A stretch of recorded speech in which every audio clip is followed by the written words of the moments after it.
మానవ జీవితం అల్పమైంది. దేన్ని చూసి మీరు విర్రవేగొద్దు. ఇక్కడేమి శాశ్వతం కాదు.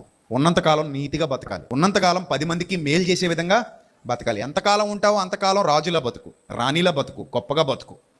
ఎందుకు అందరితో గొడవలు, కొట్లాటలు, ద్వేషాలు, కోపాలు, పగలు, ప్రతీకారాలు అవసరమా మనకి? ఈరోజు కనబడతాం, రేపు మాయమైపోతాం. ఈ మాత్రం జీవితానికి మనకు పగలెందుకు, ప్రతీకారాలు ఎందుకు, చెడ్డ పనులు ఎందుకు? ఈ మాత్రం జీవితానికి వ్యసనాలు ఎందుకు, పాపాలు ఎందుకు, దోషాలు ఎందుకు, అబద్ధాలు ఎందుకు, దుర్నీతి ఎందుకు, నరహత్యలు ఎందుకు, వ్యభిచారాలు ఎందుకు, జారత్వాలు ఎందుకు, ఈ భయంకరమైన భ్రష్టత్వం ఎందుకు, అపవాది మాయలో పడిపోవడం ఎందుకు? నువ్వు ఉండేది కొంతకాలమే. ఈ కొంతకాలమైనా నువ్వు ఎలా ఉంటే బాగుంటుంది?